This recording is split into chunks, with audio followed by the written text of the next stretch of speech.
I am Bob Schrupp, physical therapist. Brad Haney, physical therapist. And together we are the most famous physical therapists in the world. I thought we'd do a musical. Yeah.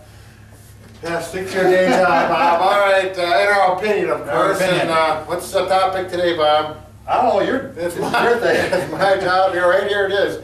Ankle injury. If you have an ankle injury and you want to find out it's getting better, and you find out, boy, can I play that game of basketball or soccer or whatever it is without re-injury, or do I need a brace, or should I have the trainer tape it? So I'm going to go through a reasonably quick screen on how you do it. This is how I do it in a clinic. I feel real confident. As a matter of fact, my daughter just had, she's a sophomore in high school, aggressive basketball player, sprained her ankle, and I wanted to figure out, can she go back to play? So this is very important information, because the person's got to feel comfortable going back, and I think after you pass these tests, you feel comfortable in heading back. Exactly. Ankle injury return. When can you return safely? First of all, you look at the ankle. Does it look good? Is there swelling? Right, exactly. Visually. Right. The next thing, and like with my daughter, no swelling. But if I pushed around the ankle bone, there was one spot that was tender. So I was a little concerned about that. So what I did first is she felt comfortable walking, of course. Right. She could jog, and she could, she was at the point where she could run around and move, but as far as quick turning and that, you don't want to just test it that way. You want to test it in a controlled environment. So the first thing I had her do was a simple, the hop test, which we have here, and first of all, double foot. Two-legged hop test. Does that hurt? No pain, okay, that's double-legged, so that you're not putting the entire stress on the bad. Right. The good leg is going to help take part of some of the stress off. And if you do this and there's pain, that's it in the test. They're not going to go. And the same with, just backing up, if you're walking and it hurts, you're running and it hurts, it's too early. I'm sorry. Even a jog, right? Yeah, even a jog. Yeah, this is all past that. Yeah, this is getting to the higher level. If they pass that, then you go forward and backwards, two legs. My daughter said no pain. This is just, as a matter of fact, 1 week ago, right to left.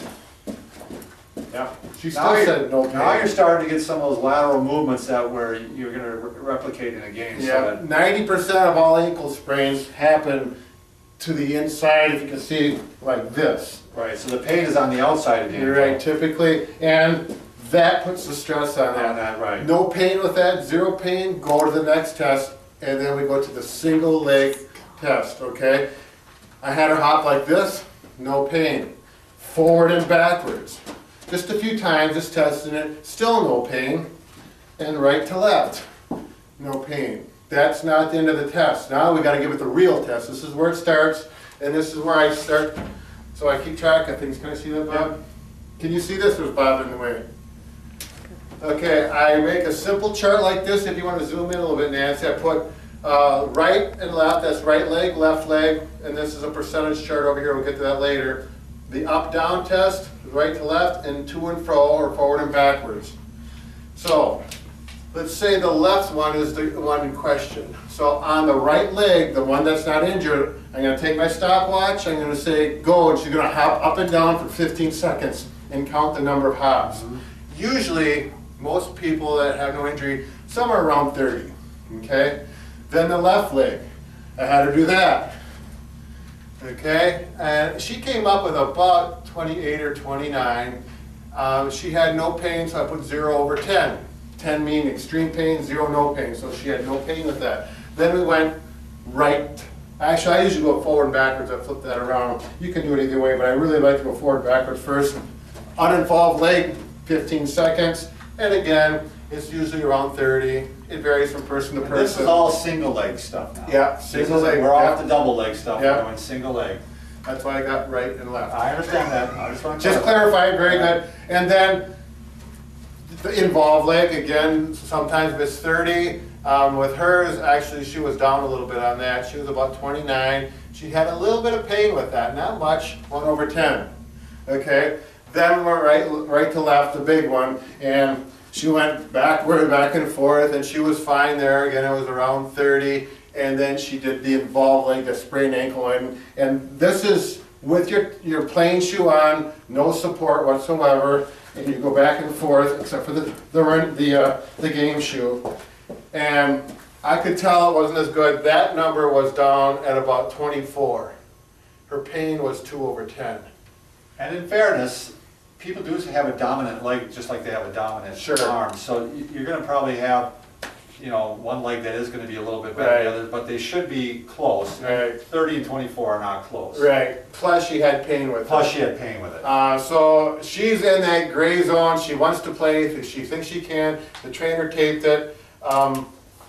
So with this one, I took the, I'm not going to do the math here, but with her, the actual percentage, when you take the smaller number, divide it to the bigger number, she had 78%. You come up with 0.78, move it over, it's 0.78%.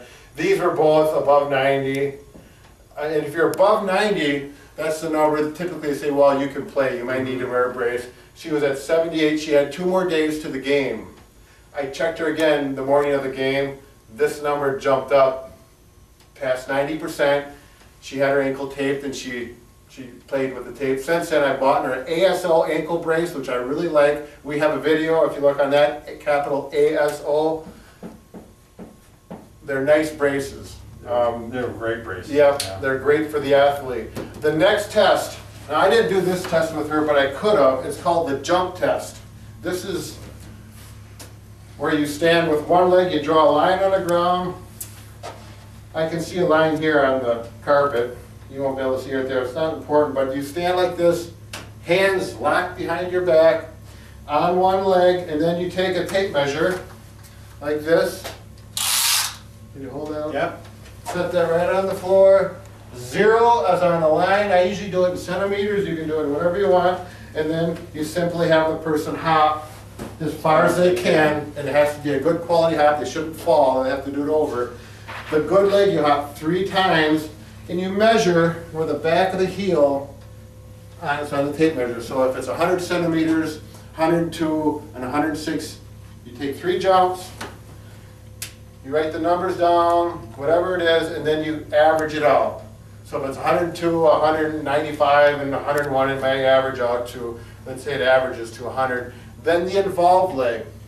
Before you test them, you got to make sure they can do this. No pain with that. Then you can have them do this and do the hop. If it's not painful, they can do 3 hops and hold their balance. You will normally find the numbers dropped. And whatever it is, it should be, let's say it was 90 centimeters after you averaged them out. Now, the math is easy here, I know that's 90%. Right. That would mean that person is probably okay to go play, probably should wear a brace. If it's below 90%, then you do some ankle strengthening. And we do have videos for strengthening the ankle with a number of other devices that you can do at home Again, as take well. into account you're going to have a dominant leg, because right now I'll bet you can jump farther with one leg than you could the other. Right. Again, you're going to look at pain. Right. So the numbers can be helpful. This really works out good for comparative. You do it one day, get the numbers, right, and then come back. If it gets better, then Right. you definitely know you're So on it's the a right relative track. thing. So that's a good point, Bob. So these are great tests. I use them in the clinic all the time. Doctors like numbers for one thing. You could say they're at 78%. You know, it's not just is it good or is it bad or it kind of hurts. You have a definite. Well, if you pass these tests, you can feel fairly comfortable that you're ready for Right. just about any sport to get back into it. Sure. And I think it gives confidence to the patient too. Yeah, absolutely. So, All right. well, that's ankle in a handbasket, I guess. So. All right. Oh, good Lord. Thanks a lot.